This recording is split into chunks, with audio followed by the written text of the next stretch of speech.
Conversations with Nicole. Let's talk about it. Tell me all about it. I'm here. I wanna know what's on your mind. Ooh, the world needs to hear from you, and I'm so glad to have a conversation to reach the nation. And it's all about you. We'll help each other to discover innovative ways to positively change the world. Let's talk about, let's talk about, let's talk about conversations with Nicole.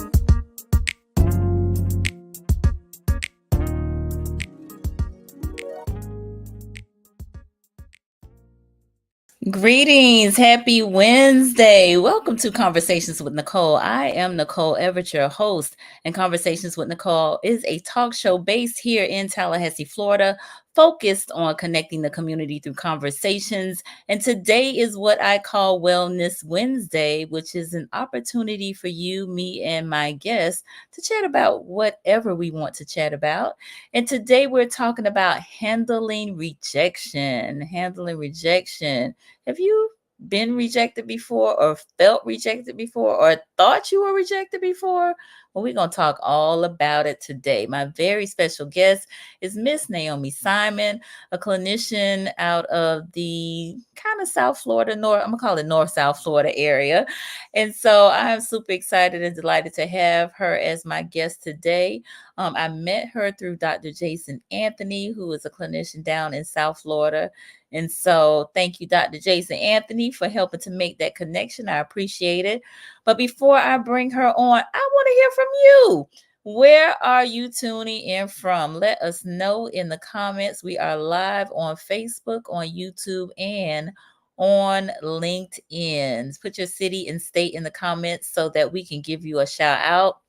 And this is an interactive live, which means we want to hear from you. We want to receive your comments, your questions. They are welcome.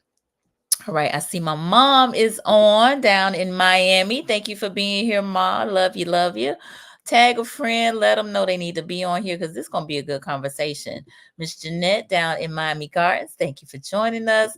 Brother Marcus down in Tampa. Good to see you, brother. Thank you for joining us. Appreciate you.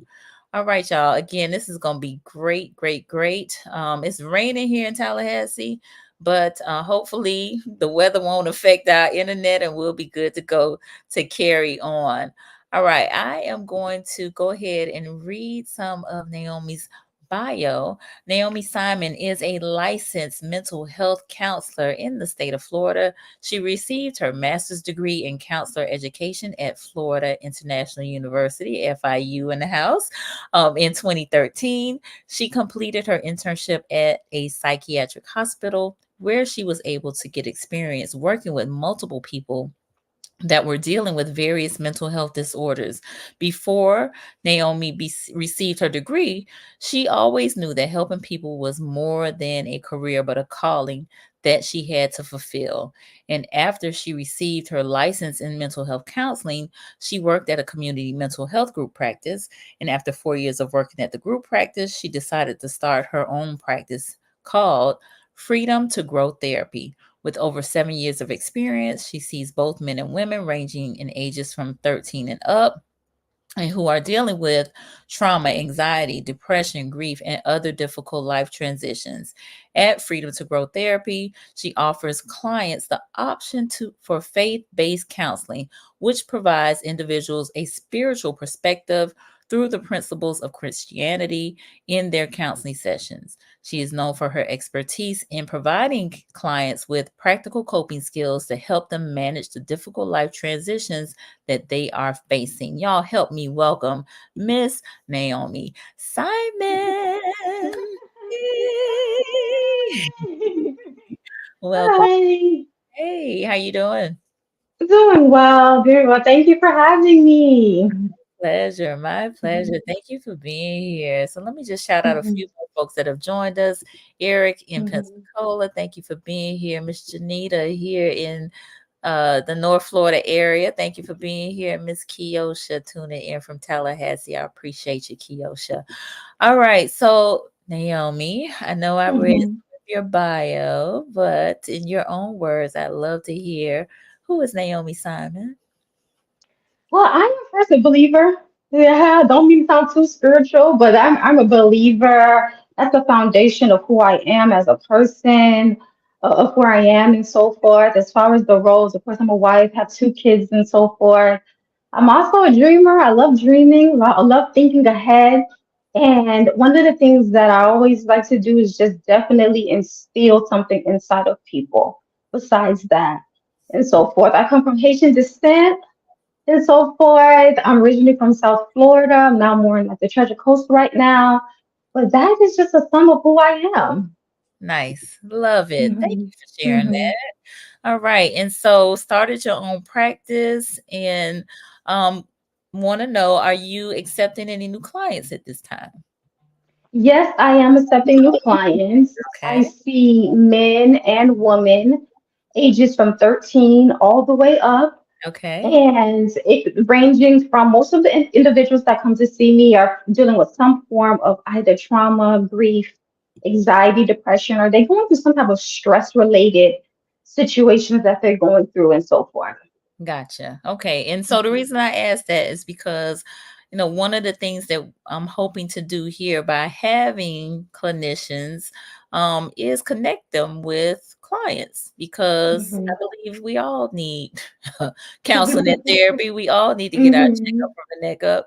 And so she's in Florida. She serves the entire state of Florida. So for those of you who are in Florida that are tuning in, either real time or replay, you may want to reach out and we'll give you her information at the end of the broadcast. All right. So we do have a few more folks that have joined us. I'm pulling up my disclaimer now because y'all know I don't want you all to mistake our talk for counseling, right? All right. So Mhm. I see Ozzy, who is a clinician in Virginia Beach. Thank you for being here, Ozzy. Miss Marion down in Miami is here. Appreciate you. Miss Teresa Nix here in Tallahassee. Miss Princess in Tallahassee. Miss Portia down in Miami. Miss Nancy in Tallahassee. And my good buddy Roz. Remember to hit the like button. Roz is like my cheerleader. I love it. I love it. She reminds people to share and like because I am not the best at doing that at promoting me, but I appreciate it. She said it's free to like the post. Yes, it is. So y'all like and share. All right. So before we get started in the conversation, again, I want to read my disclaimer, which states that all topics past, present, and future on Conversations with Nicole are for informational purposes only. They are not to be used as a diagnosis for treatment or an answer to any personal issues related to the topic being discussed before, during, or after the program. All right, very good. So let's get started. Handling rejection. Can we just start off by asking the viewers how many of you have experienced rejection? Just let us know. Again, safe space for us to communicate. Just give us, raise your hand, give us a church finger, thumbs up. Let us know if you have ever experienced rejection. Let us know in the comments if you don't mind. All right, I see you, Miss Tracy Gole. Thank you for being here. All right. And Miss Sharice Du Bois in Atlanta. Thank you for being here as well. Appreciate y'all. Oh, y'all are all tuned in tonight. I love it. I love it. I love it. All right. Princess responded. She said, me and glad it happened. Okay. All right. Thank you for sharing that, Princess. Miss Portia said, for sure. All right. Janita said she got her church finger up. All right. Good deal. Sharice, yes. All right.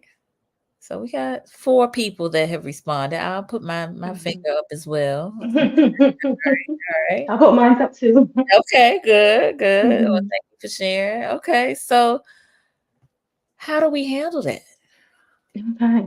So just by being the background is just knowing that no one likes rejection. I haven't met anyone who likes it, who's happy about it when it happens. Mhm. And the reason why I come up with this topic is as I'm seeing clients, I'm having individuals come to therapy, I'm seeing clients, and one of the things that keeps coming up is rejection, or whether it stems from abandonment issues and so forth. and how it's affecting their daily lives, how it's affecting their relationships, how it's affecting their interactions with other people, how it's affecting their own emotions and so forth. Mm-hmm. So because no one likes it, it's so important that we find the root of it, find how to cope with it and so forth. And one of the first ways that we handle rejection is knowing that it's part of life. It's something that we cannot escape. Mm-hmm. And the reason why we don't like it is because we were designed for connectivity. We were designed to feel belonging. And I just heard someone say this: when God made Adam, the first problem wasn't sin. The first problem was isolation. So Mm-hmm. when we feel that isolation, when we feel that forms of not belongingness, it's like, I don't know what to feel. This doesn't feel right. This doesn't feel right. So I tell people, and I want all of us to know that rejection is part of life. It's part of something that we can't escape from. And what I've realized is that everyone will experience rejection either in one or four of these areas, Okay. either the area of family, the Mm-hmm. area of friends, the area of intimate relationships, or the area of work. We will all experience either rejection from all of these. And I could say most people that I've encountered in therapy are in therapy for, the biggest one is family, because Okay. of family and how we're dealing with the rejection of family, it stems and it affects and it overflows in areas in our lives. So I wanted to first start off with family and so forth, Okay. and get down to the root of family, because some people, they have mom issues and so forth. Believe it or not, there's men that have mom issues and so forth. There's women that have dad issues, and what it's stemming from: abandonment, rejection, and so forth, sister issues, brother issues, and so forth. Mm-hmm. And the one thing that people, what I've noticed, that when we do experience rejection from family members, is that initial reaction of blaming ourselves. Mm. It's self blame. Okay. There's something wrong with me. What did I do wrong? Especially if we're dealing with rejection from family. Why didn't I like you? Why do I look different? And so forth. And that self blame could carry on into adulthood, and it will carry on into adulthood if we don't really deal with it. So the first thing that I tell people is we have to release self blame. Mm. And part of releasing self blame is not allowing, the number one is not initially thinking that it's your fault Mm-hmm. that this happened. And number two is not allowing this rejection to kind of define who we are Okay. and cause us to feel rejected. So we have to start off by first releasing self blame. Hmm. So, so when you say self-blame, Hmm. so we're talking about you're the cause as to why the person rejected you. Right. And the reason, yeah, when we talk about releasing self blame, we're looking at it from automatically thinking that I'm always the fault, Okay. simply from family. I'm not good enough. I'm not this. I don't look like them. They didn't want me. I'm not lovable. So we want to release that self blame to understand that just because one person rejected you doesn't define your character, who you are. It's Mm. personal to you, but we have to be mindful that we're not taking it personally. Okay. Basically, allowing that piece of rejection to form our identity so that we start looking at ourselves as a rejected person, as Mm. not a loved person. So I'm going to release self blame. I don't know why my dad didn't want me, or if he did, it probably had something to do with relationship with my mom. It probably had something to do with his ego, his self esteem, his lack of preparedness. Why Mhm. my mom is angry at me, I don't know. Why they don't want me. I want to first and foremost release self blame and so forth. Okay. Let me pause. Mhm. I see Brother Malcolm has joined us. Thank you for being here. Mhm. So I'm a throw something out to the viewers. So self-blame. Have you all experienced that as it relates to rejection, where you have felt inadequate or less than, or like you weren't good enough, or it's something that you did in terms of it's something that you did that caused the person, the job, the organization to reject you? So let us know. Again, safe space, no judgment. We just, again, communicating with one another. I will go ahead and dive in. I definitely have experienced self-blame and still on occasion do. Um, from the standpoint of, and I'll give the example of, say, imposter syndrome, right? Mhm. Where you feel like maybe you're not supposed to be here because Mhm. you don't have the same credentials as somebody else, or and heck, you might even self-sabotage yourself because Mhm. feeling inadequate about yourself, or I have felt inadequate about myself. And so heck, you might even reject yourself before you even give somebody an opportunity to reject you. So Right. as I'm thinking through this, as I'm talking about it, but um that self-blame is pretty deep, you know? Mhm. Mm, Right. And what we have to realize is when we're dealing with rejection when it comes to family, there's a difference between like self-worth and self-esteem. mm-hmm. The thing is, our self-worth should remain constant. Our Gotcha. self-esteem is what we build based off of experiences. Mm-hmm. Mm-hmm. So when people are handling rejection, dealing with getting down to the root cause is how do you feel about your worth and so forth. So with us is depending our self-worth remaining constant, we should always feel like we're worthy to be treated with respect. Mm, And just because my family rejected me, that doesn't mean that I'm going to invite or accept intolerable or unhealthy people in my life and so forth. mm, My self-worth, I deserve to be treated with kindness. I deserve to be valued. That's yeah. all self-worth. That's Mm, all self-worth. So then when we experience another form of rejection, it may affect our self-esteem where I don't feel good. This yeah. doesn't make me feel well. Yeah. But as long as our self-worth is staying constant, we're like, you know what? This doesn't feel well. They didn't like me. They didn't accept me. However, I know that I'm worth more than this. Okay. My value is not dependent on whether they accept me. So we're constantly building our self-esteem as Mm-hmm. we're going through experiences in life, but Yes. our self-worth should stay constant. And that's one thing that I recommend to individuals is that maintaining your sense of self-worth, of knowing that you deserve to be treated with respect, value, and love as you're building your self-esteem when negative rejection experiences happen. I love that. I love that. All right. We Mhm. got several Mhm. comments. My mom said yes, she has had the self-blame. Princess said no because she saw that she wasn't the issue. All right. Mhm. Mr. McKinley Wilson on with us. He is a FAMU student. Thank you for being here, Mhm. McKinley. He said, talk about it.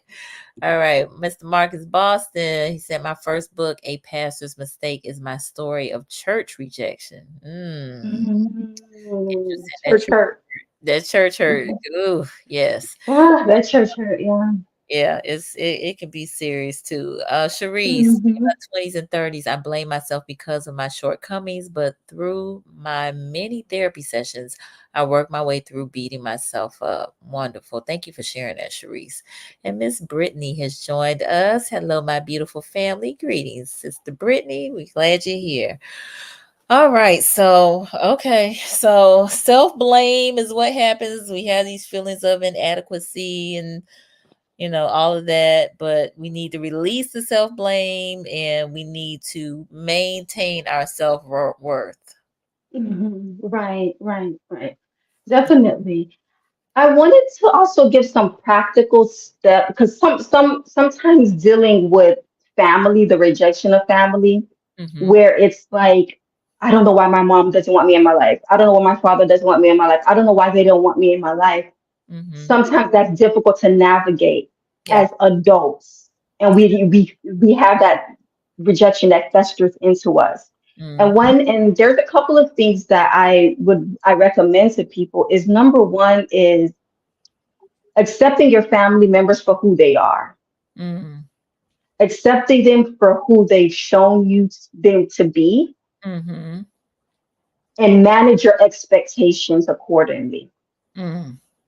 And the reason why is because there's sometimes we have, and we're so it's totally valid. My mom should be happy for me when I call her, tell her about, this exciting things that happen. This is what individuals are telling me, in therapy. I called my mom, I had a business, and she was like, "Oh, okay." Wow. Parents should be happy for kids' success. I called my dad and told my dad I got a promotion, and he was like, "Oh, okay." Rejection. Oh my mom. So what I recommend to people, if you know that your parents are not the type of people to congratulate you, applaud you, you want to accept them for who they've shown you to be, Mm-hmm. and manage our expectations so that that feeling of rejection doesn't fester in. So if I know my mom is not someone that applauds me for my success, I'm going to manage my expectations, not expect her to, and redirect my attention on other support systems in my life.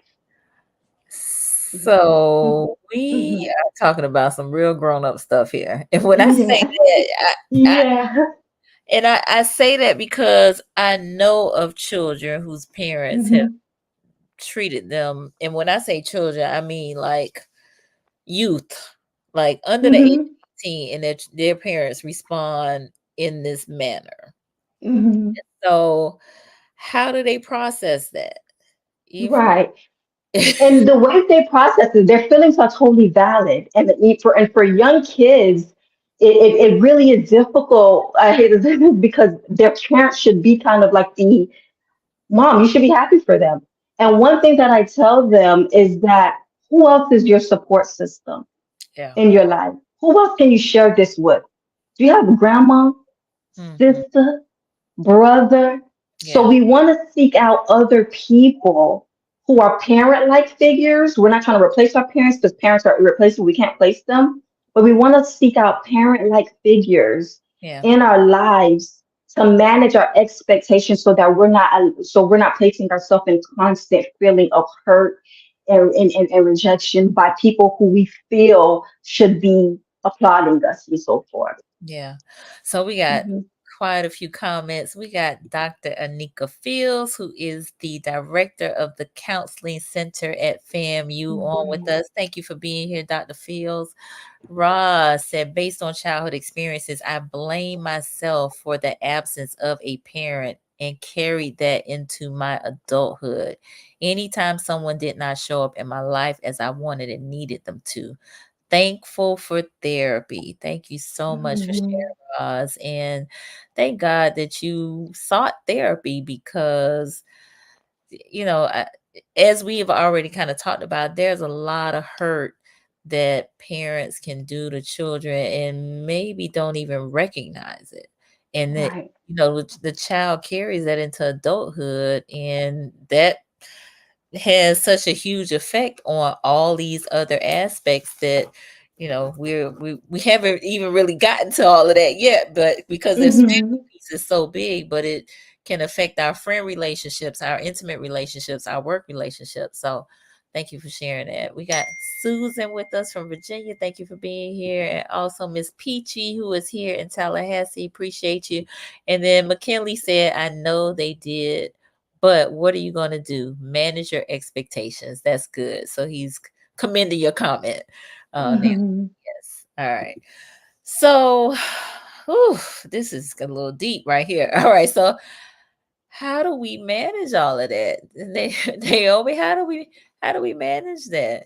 I mean, I know you said We some of the support, right? Mhm. we But want to also we want to also choose how we allow them to show up in our lives. mhm, Okay?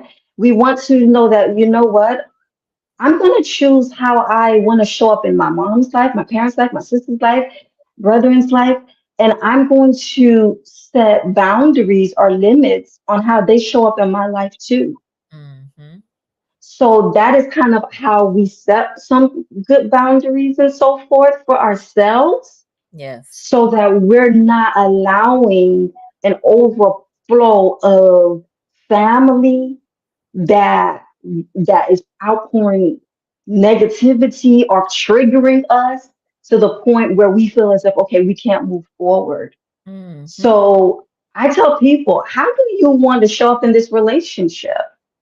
How Yeah. do you want your mom to show up? How do you want to show up? It's okay. So how do you want to show up in this? How do you want this relationship to be like? And that's part of getting that sense of autonomy, that sense of independence, and knowing that, you know what, I'm taking control of this situation, and I'm just not going to allow it to kind of dictate my emotions or Mm-hmm. dictate how I'm feeling and so forth. Yeah. Hmm. Ooh, all right. So we got some folks that are chiming in. Alonza, who is a clinician here in Tallahassee, thank you for being here. Miss Glow, in Brooklyn, New York, thank you for joining us. Zoe Morris, which is also Alonza. You going back to Facebook? That's all right. You back and forth between Facebook and YouTube. Thank you for being here.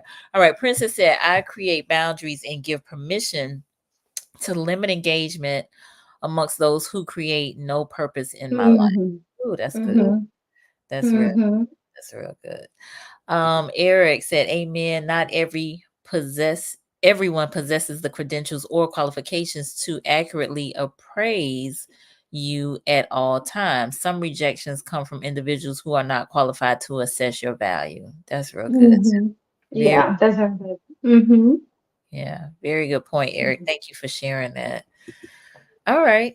So, Hmm. what else kind of happens when rejection occurs? I mean, we talked about the self-blame, but what are Hmm. things that occur? So then it starts to affect our attachment styles.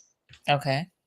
A lot of times it starts to affect our attachment styles. Mm-hmm. And there's different attachment styles that we have that people have. That is that secure attachment where people invite people in.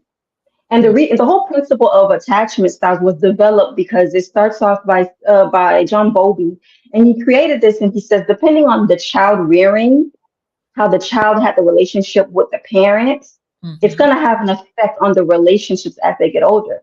But Mm-hmm. then more research has come where you can grow up in a very secure, lovable home, but then you experience a form of rejection or you experience a negative experience, it could affect your way of attachment. So Mm-hmm. we also see how does this fester in our attachment. There's anxious attachment style, people who have a very anxious attachment. And those are individuals who didn't get that sense of security, who didn't get that sense of validation, who didn't get a sense of praise, that sense of love. So they're very anxious in relationships. Does this person love me? Does this person not love me? This Mm-hmm. person text me back? Or this person not text me back? Or they become very anxious in relationship is because someone from their family rejected them. They didn't give them that sense of security. So when they get into a relationship, they're very anxious. Why said I love you? He didn't say I love you back. Oh my Mm-hmm. gosh, he stared at me. It's abandonment. She didn't come. Oh, she wants space. Oh, she doesn't want to talk. She doesn't want to see me this weekend. Oh, I'm abandoned. That means you're rejection. You see how that plays out in relationships? Mm-hmm. So this is why learning is not allowing our sense of rejection to define who we are. That Mm-hmm. basically means we're looking at it as one situation in our lives Mm-hmm. and not letting it generalize it, where it's causing us to be very anxious in relationship. There's so many people that are in anxious attachment style or with people who are in anxious attachment is because of the root of the problem is because they were rejected.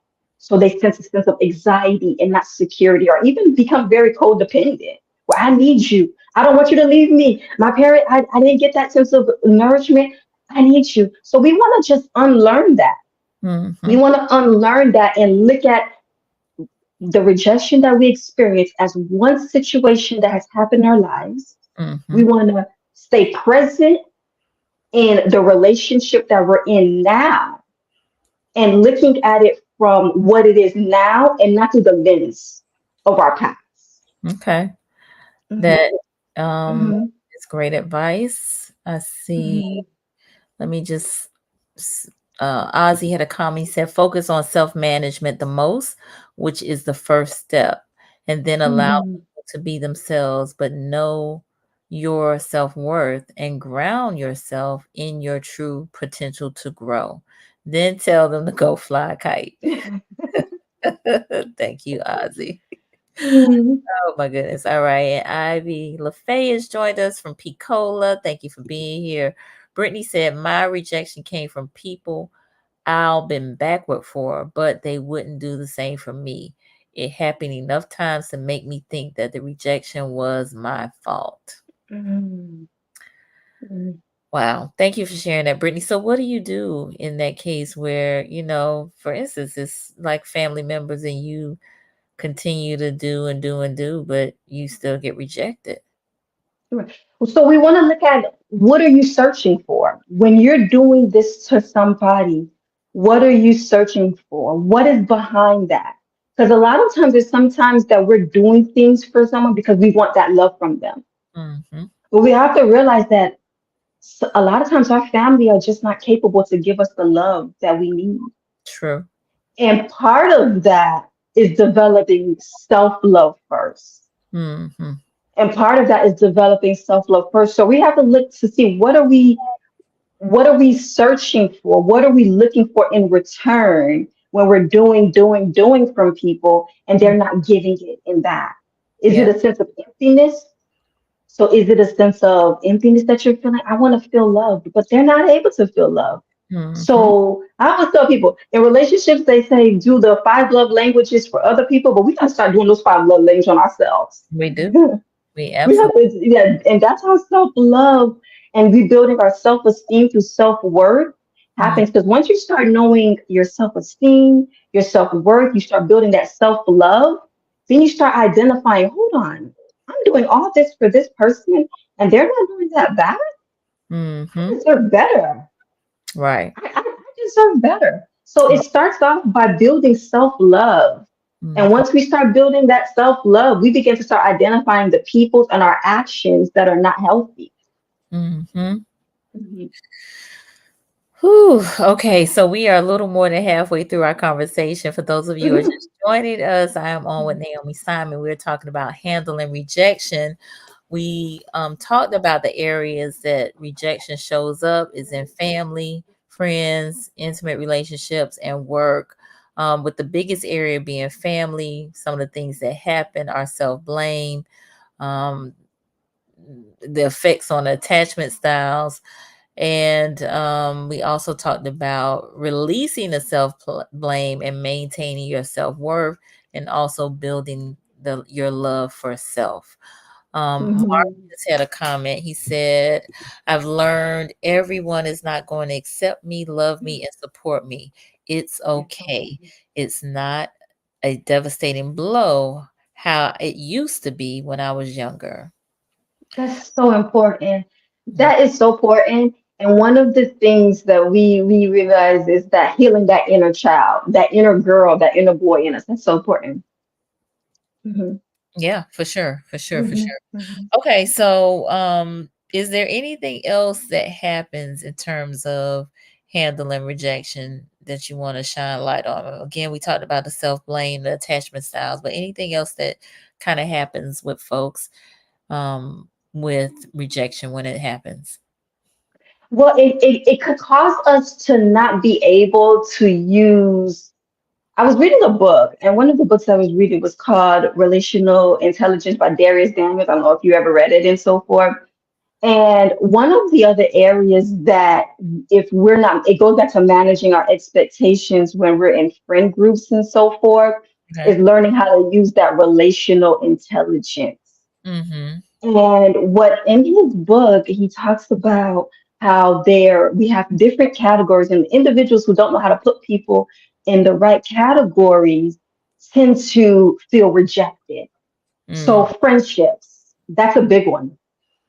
Friendships, even as adults, as friendships as adults, I had to do some self-reflection because I'm like, oh, hold on, I'm still holding on some stuff, some rejection from old friends, and I'm like almost 40, and I'm like, oh my gosh, I mm-hmm. had to work through that because I didn't even realize how much that's still festering.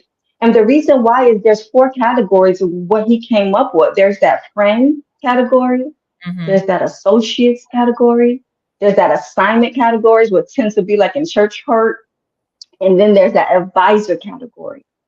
And what he says is that when we put people in the wrong category, we experience rejection. For Okay. example, you could look at someone as a friend, but they could look at you as an associate. But if your friends are tend to be a little bit more intimate, talks about feelings, conversations that are a little bit more deeper and so forth. Mhm. Associates is like surface level. How are you doing? I'm doing fine. I Right. like pizza. You like pasta. But if you're not using the right relational intelligence to know that, you know what, this person is really an associate, but you're looking at this as a friend, and then you expect them to do friend qualities, you feel rejection because it's like, why aren't you doing this for me? Why do you do this? And his whole premise is, are we using relational intelligence? Are we putting people in the right Mm, categories to avoid rejection in friendships? And mm. that's what Okay. So what was that third when you said friend associate? assignments are people that we like mentor. I had an example. Mm, So I had a colleague okay. and she would call me up and she would ask me about building a private practice. And I'm like, okay, I give her Mm-hmm. advice. I don't, like, how come she don't call me to ask me how I'm doing? That rejection starts festering in. And I'm like, relational intelligence, she's not Gotcha. a friend. She's not an associate. She's Mm, an assignment. She's in my life for my mm, gift, not my friendship. You see? So we mm. have to be wise on people who are in our lives for certain reasons. So I had to put her back in that relational intelligence category where she's an assignment. She told me come reaching out to me for my gift. I don't have a problem because what you sow in people's life, you reap. I totally believe in that. What you sow, you reap.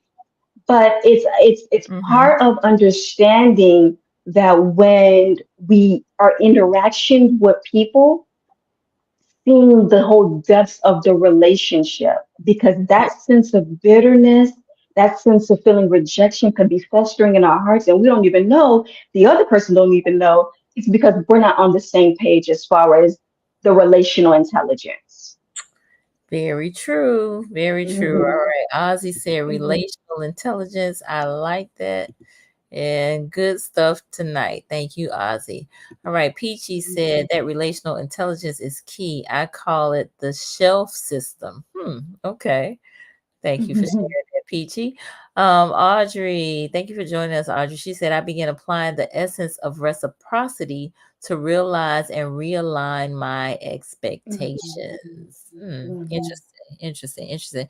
That assignment piece, I had not heard that terminology before for those types of relationships, but I do know that the mind does seek to put things, thoughts into categories, as it relates to people and all sorts of things. And so, like you said, if you aren't putting these relationships in the right category, you could have some unmet expectations because you've, like you said, put somebody in the friend category and really they're an assignment, or they're an associate, or and they should be an advisor. So Hmm.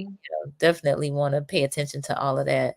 Janita Right. said, when I experience feelings of rejection, I have a mind dump. I ask myself, is this really rejection? What triggered Hmm. the emotion? Is this something I can control or not? What tools or techniques can I use to dismiss the rejection? Janita, you hit the nail right on the head. Because actually, right Hmm. before we went came, did the live or backstage, I was talking to Naomi about that in terms of rejection Hmm. and, in terms of us maybe changing our mindset about it. Hmm. So I think these questions are very critical and ones that we should employ, you know, as we mature, as we grow emotionally mature, and put into place our relational intelligence, like asking ourselves these questions, like, is it really rejection or is it something else? What is triggering these emotions? What is making me think that it's rejection? So Hmm. I think all Hmm. questions. Yes. And we got Mr. John White Duval in the house. Thank you for joining us. He's in Jacksonville. All right. So this is good. This is a really great discussion. I think that mismanagement of expectations is definitely one of those things that happens when we are rejected. So thank you for those relational intelligence Yeah. tips. Yeah, appreciate that. So we talked about family, we talked about friends. What about intimate? Intimate relationships is, and dealing with going back to family, because with intimate relationships, how we manage our family and Mm-hmm. those attachment styles of anxious, avoidant, secure, avoidant, fearful, and secure Mm-hmm. goes into our relationships. Yeah. So one thing that we all have to remember, whenever we're getting into a relationship with someone, we're taking a risk. Mm-hmm. If you're not willing to take the risk of this either working or not working, we're not ready to be in a relationship. Mm. So the reason why I take this framework is when we're going into that relationship, if we're seeing these areas of I need set validation, I need codependence, well, I need someone in my life, I need someone secure in my life and so forth. Those are the areas we want to kind of work on. So Mm-hmm. when we are in a relationship, we also have to realize that people are allowed to leave our lives. They are. And there and they don't have to give us an explanation, although that's not right, and so forth. Because a lot of people's like, I need a reason. Why did you leave? Why did you leave? Why did you leave? And there are people who come for treatments like this person never told me why they left. I don't know why. What is it? And I tell people the healing is not in the answer and so forth. And closure doesn't come from what they said. Although it would be great for them to kind of tell you what happened, what Mhm. didn't happen, and so forth. But closure is going to come from you realizing, you know what, I decided to close this chapter in our lives, Okay. in my life. So in relationship, how that tends to play out if we're not mindful of some codependency behaviors and so forth, how Mm. that tends to play out so also is this has to work out. This is gonna work. And we just are learning that and realizing, you know what? This may work out, this may not work out. But if it doesn't work out, how can I grow from this experience? All And right. one of the things that the take home message with rejection is how can I grow from this experience? Okay. What can I learn from this? What did it teach me about life? What did it teach me about people? What did it teach me about experiences? And how can this help me to become a better, wiser, mature person? Mm. Because if we could learn from it, which in therapy they call it post traumatic growth, if we could grow from this, then Mm. we become wiser. And it wasn't like a waste. Yeah, It was part of developing of who we are and so forth. indeed. All right. Mhm. Mom wanted to know what number 4 was. All right. So, Ma, Oh, well, the four was advisor. advisor. Advisor. Oh, yeah, I didn't go over it. Okay. Yeah. Relational intelligence with advisor. And those are basically our mentors. Mm-hmm. Advisors are basically like either the pastors or your mentors, or if you have a coach or you have a therapist, those are advisors. Those tend to be advisors. So with relational intelligence and using relational intelligence with advisors, it's basically ensuring that you understand that this is a one-sided relationship. This is a one-sided relationship. And because it's a one-sided relationship, the person that is your advisor, your mentor, is not going to be sharing their lives, getting personal like a friend. So when we don't manage our expectations with that, and we look at our advisors as post-bid, our friends and so forth, and it doesn't happen that way, we experience that sense of rejection. I even had someone say that my mentor didn't invite me to her baby shower, and she was hurt by that. Mm. And we had said, you know what? Let's go over relational intelligence. Let's go over relational intelligence. So let's put this in a category. And you, in this category, she's your advisor. And an advisor, there's no friendship. There's no intimate connection. It's a one-sided relationship where her main goal is pouring into you. Mm. So that how that manage that expectation, placing rejection, and she's mad at her, she's hurt by her advisor because she invited her to a baby shower. But it's because of it's not the situation. I like that comment that the previous woman said. Is this really rejection? It's not rejection. It's really just relational intelligence. Put them into the right category. Indeed, indeed, indeed. Hmm. All right. So, and that Hmm. actually speaks to kind of my question to you before was like, is it an illusion? You know, because maybe we're thinking it's rejection, but it's not rejection at all. And this is why we can't take it it could be personal to us, but we can't take it personally. Mm-hmm. This is why when we're growing and we know that we have rejection issues or abandonment issues, we have to stop and look at the situation for what it is and now allowing it to assume that it's rejection from there. Yes. No, very good Mhm. points.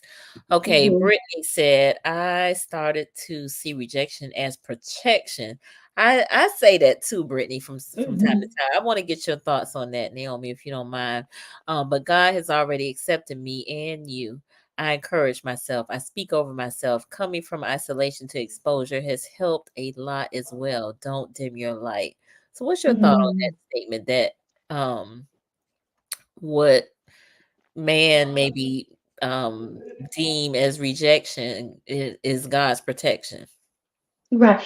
Definitely. It could definitely be because we don't know what could possibly be this, what could possibly be en route and so forth. We may see this as an opportunity. We may see this as the dream job. We may see this as the dream person, but we don't see the end. So if you're clinging to God and so forth, and you have that relationship and that connection with Him, and things are not working out and so forth, we could definitely look at it as a protection because Mm, we don't know what harm could right. possibly happen. Mhm. Indeed. Okay, thank you for that. Miss Potter said, enjoy tonight immensely. Intimacy. Wow. Thank you, Miss Potter, Mhm. for commenting and tuning in. All right. Princess said, not giving the reason may save one's life, being the individual knows themselves to let the relationship go for the good. Yeah. Mhm. Sometimes you Yeah. know, right? Yeah, definitely. Hmm. Yeah. And it's okay. Um, Hmm. gotta, find peace in that as well. All right, Hmm. Peter said applying the 5 love languages to yourself is so important. Hmm. It's helped me unpack traumas from childhood that were showing up in my adult life. I learned how to give myself closure. Beautiful. Thank you Right. for sharing that, Peachy. We got Teza with us, soon to be Dr. Rogers. Thank you for being here. Audrey, that's what I was referring to. This is really insightful. Thank you, Audrey. Peachy, I agree that rejection is definitely God's protection. Ish in Gainesville, he said rejection may hurt, but trust. A lot of times you have been saved from a nightmare. Man, it definitely. Hmm. Before rejection. Yes, Ish. Thank you for sharing that. Thank you for being with us. Mr. Warren Cave, thank you for being here, my brother. He's here in Tallahassee. He said late, but I'm glad I can replay it later. Sounds like it was popping again tonight. Always, always, always. All right. And Tazza just gave us a good evening. Miss Jeanette said the individual should possess a certain level of intelligence to be able to recognize relational intelligence. Hmm. You would think, but sometimes not so much, Miss Jeanette. Not so much. All right. Yeah. Eric has a question. He said, do you think we have some responsibility and accountability for the number of rejections that we get when the people or things we are choosing run counterintuitive to what we're praying for? Mm, Right. Yeah. Definitely. The thing is that we could definitely take accountability from what happened in our lives without it allowing us without it having to stop us from moving forward in our lives. Of mm, course, for example, if we get rejected from a, let's say, something from a job or something like that, we didn't get the job. I would tell people, review the experience, not your personality. Review what happened. Review your performance. review what happened, learn from it, and move forward. Maybe you didn't have the credentials. Maybe you didn't have the experience. Maybe you didn't have what it takes. And that's okay to acknowledge, you know what? I didn't have what it takes. But it goes back to that self-worth and self-esteem. Just because I didn't, get that promotion or get that job because of my lack of credential, my self-worth is saying, you know what, you're still good, you're still valuable. I just had to build up my self-esteem now and says, you know what, try again. Or sharpen your tools. So definitely taking accountability and responsibility in situations and so forth is the crucial. If every time we get rejected it's our fault, no. Sometimes it is and sometimes it isn't. So it really is a case by case scenario.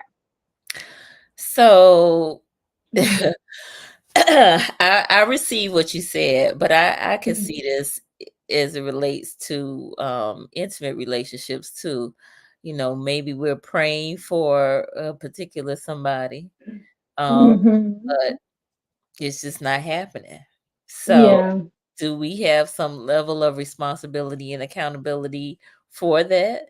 Or Well, the time it, that it really is, yeah, it really is perspective. If we're praying for someone, it really is how your perspective on what you view as what you're praying for. And why I say this is that if it's in a sister relationship, you're like, I'm praying for a husband, I'm praying for a wife, and so forth.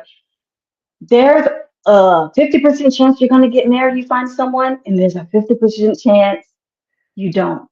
Mm, And if you can't find someone, or if you feel as if it's difficult and so forth, it may be you, or just may not be in your cards to find that intimate person. I think that there's a lot of times that we also have to come into the situation that our life is not always going to pan out the way that we desire it to be. And that's how we learn and grow in accepting that although I may desire something, right. it just may not be in my pathway for that to happen. Okay. All right. Audrey said yes. Yeah. I'm not sure what which comment she was talking about, but it's Mhm. cool. Marcus, when I see a sister I like, I approach her without fear of rejection. I would rather risk it rather than never attempting and wondering about it later. Mhm. I So so Marcus, agree. I'm so glad you mentioned that because I really do think about men in particular and the rejection that they may experience from women that turn them down, or if they're approaching a woman or what have you, and sometimes we can Mhm. be a little brutal women, Mhm. we can be. And so I think a lot of men have had to put up with that. Like they've had to deal Mhm. a lot, and so it can be Mhm. maybe crushing to your ego, your self-esteem, or what have you. So I like that he has indicated that he would rather risk it rather than Mhm. ever attempt and be thinking about, I woulda, coulda, shoulda, you know? Right. Mhm. And to help with this is coming to a realization that everyone has their preferences. Mhm. Everyone has their preferences, and just because you're not that person's preference doesn't mean that you are unlikable, you're not attractive, you're not worth anything. So it goes back to that self-worth. My Mhm. self-worth is constant. I just have to build my self-esteem and realize, you know what? That's I just wasn't her preference. And it's okay not being someone's preference because we all have preferences. But that develops some self-love and self-confidence, being okay that you weren't someone's preference. And so again, you are hitting the nail on the head because I feel like that's part of the what I call illusion is you just aren't their flavor. You are the Hmm. flavor of somebody else, just not them. And it's okay. Like it's not the end Right. of the world, right? Right. All right. Princess said, or sugar daddy. That was for the terms of the dating or the intimacy piece. Hmm. Audrey, reflecting on self and the rejection, but retain your confidence. Yeah. Absolutely, yeah. Hmm. And Peachy said, hats off to you, Marcus. That takes confidence. Indeed, it does. Hmm. Brittany, excuse me, we can use rejection as a tool maybe the feeling we get from it can highlight areas we need to work on for ourselves. Bingo. Yeah, that growth, that growth. That growth. And Yeah. that's where that is that growth. Great point, Brittany. Thank you for sharing that. Wow. All right. So Mhm. we have covered a lot. Yeah. Really great discussion. I didn't know if you had any other points that you wanted to make before we give closing remarks, but I wanted to give you an opportunity if you had some other points that you wanted to kind of highlight to go ahead and do those, and then we'll do the closing remarks. No, that was it. I think we discussed a lot and so forth. Yeah, and my last thing is that whatever you've experienced in your life and so forth, of course, seek therapy or seek, counsel from other people and so forth. Mhm. There's a way. We are not all rejected people. Although that's someone not liking you or someone not getting upon to you, that is just one situation, and we just have to be mindful. We're not allowing it to define who we are as a person. Love it. All right. So let folks know how they can connect with you if you don't mind. Yes, it's you can connect with me through freedomtogrowtherapy.com. That's my website. On Instagram, it's the same hashtag freedom to grow therapy on Instagram and so forth. I'm licensed in the state of Florida.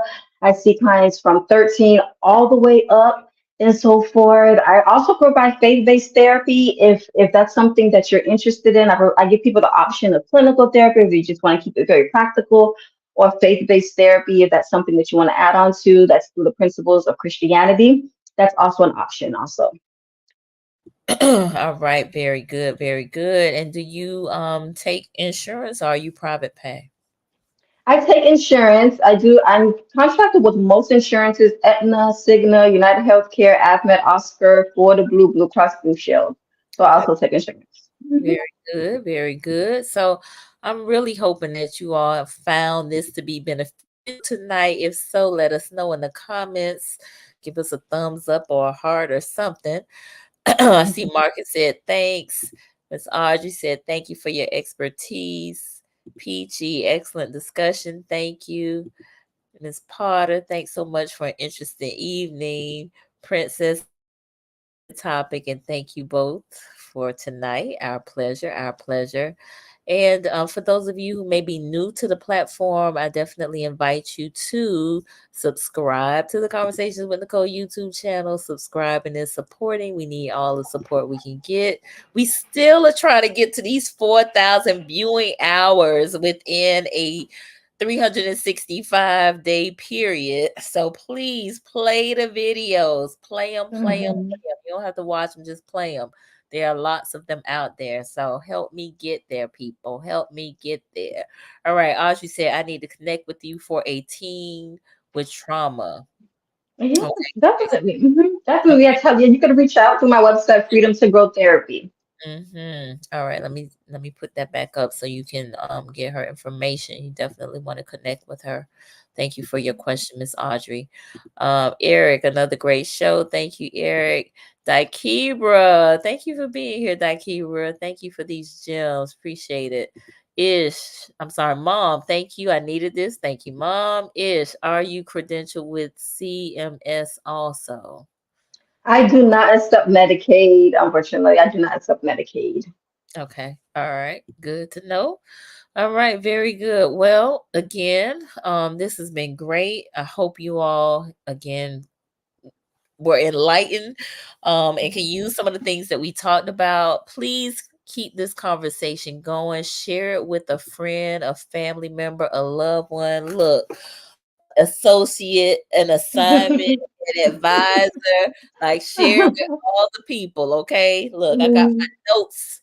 So ready. We knowing we got this relational intelligence down, right? How to Mhm. categorize the folks. So Mhm. share it with all the people because we need to Mhm. know these things and we need to do a better job of handling rejection. Do a better job of handling rejection and identifying if it's even rejection at all. So Mhm. more folks have chimed in. Sharice, thank you. Great show. Thank you, Sharice. Taza, very enlightening. Thank you for being here, Taza. All right, y'all. Have a great weekend and be safe out there. And we will see y'all next time. Bye. Bye.